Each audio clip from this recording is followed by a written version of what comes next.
ये क्वेश्चन है, in some patient weight loss is significant, how to handle that. DIP diet किसी को भी देंगे वो कितना भी हेल्दी होगा, शुरू में कुछ वेट लॉस होगा, क्योंकि हम सब, जैसे मेरा वेट ऑलरेडी कम है, लेकिन फिर भी हमारे सबके बॉडी में इंक्लूडिंग मी कोई ना कोई ऐसी चीजें होंगी, कहीं ना कहीं ऐसे एक्स्ट्रा फैट होगी जो कि बॉडी को चाहिए नहीं, वो एक बोझ की तरह है। तो डीआईपी डाइट क्या करता है, पहले उस तरह की चीजों को बॉडी से बाहर फेंकता है, तो नेचुरली मेरा वेट भी थोड़ा सा कम हो जाएगा।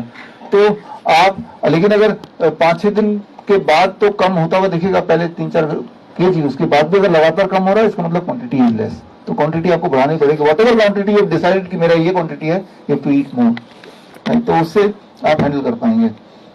अगर किसी को कफ हो गया है, जुकाम हो गया, तब भी क्या हॉट वाटर इमर्शन थेरेपी करना है, तो आंसर इज यस, तब भी करना है उसको।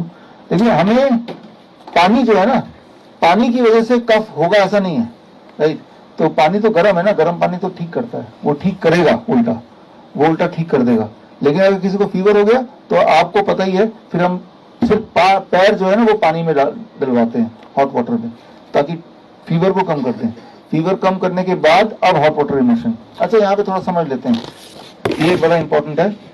अगर किसी को बुखार हो गया, अब हॉट वाटर इमर्शन करना है क्या?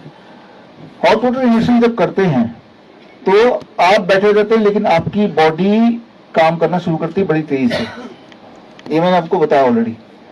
लेकिन जब फीवर हो रहा है उस वक्त आपकी बॉडी ऑलरेडी तेजी से काम कर रही है वायरस के खिलाफ।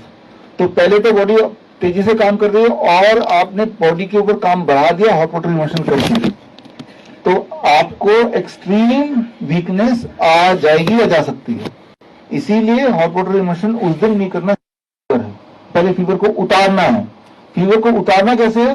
That is through heat protocol, जो हम बकेट वाला सिस्टम करते हैं। 42 डिग्री सेल्सियस में आपको दोनों पैरों को डुबोना होता है और गर्म पानी पीना होता है, बिल्कुल हॉट, राइट। वो थोड़ा सा डिटेल में आपको एक बार और समझा देंगे अगर नहीं समझ आया।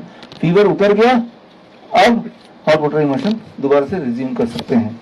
तो इस तरह से आप इसको हैंडल कर सकते हैं। तो कफ हो, कफ में कर सकते हैं, लेकिन फीवर में hot water immersion you have to avoid for 1 day. Fever को उतारने के बाद, फीवर को उतारना है तो कभी भी पैरासिटामोल से नहीं उतारना, राइट। पैरासिटामोल से उतारेंगे तो फीवर और बढ़ जाएगा और कॉम्प्लिकेशन हो जाएगा। खासतौर पे वो लोग जो लोग ऑलरेडी पेशेंट है, किडनी के पेशेंट है, कैंसर के पेशेंट है, उनके लिए, किसी के लिए भी नहीं करना चाहिए, लेकिन उनके लिए तो पक्का ही नहीं करना चाहिए। क्वेश्चन है, what protocol should be followed if BP goes beyond 200 to 140? मान लो 200/100 आ गया। कभी कभी ऐसा हो जाता है, और अगर आप एब्सोल्युटली कंफर्टेबल हैं तो कोई दिक्कत ही नहीं है। लेकिन कंफर्टेबल नहीं है तो hot water, lower leg hot water immersion, गर्म पानी में जब बकेट में पानी डालते हैं, पैर डालते हैं, तो गर्मी होती है तो ब्लड वेसल डायलेट होती है, बड़ी होती है। ब्लड वेसल बड़ा होगा तो ब्लड प्रेशर कम हो जाएगा, ब्लड वेसल बड़ा, ब्लड प्रेशर कम।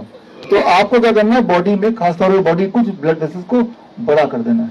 वो बड़ा कैसे करेंगे आपने सेफली? तो पानी में पैर अपने दिए बाल्टी में, तो ब्लड प्रेशर को घटाने के लिए भी और फीवर को घटाने के लिए भी सेम तरीका। फीवर को घटाने के लिए गर्म पानी में पैर क्यों रखें? क्योंकि फीवर को पहले हम बढ़ाएंगे। जैसे गर्म पानी में पैर दोनों डाले तो फीवर बढ़ जाएगा। फीवर बढ़ते ही वायरस इट डिसइंटीग्रेट्स और then the body will itself अपना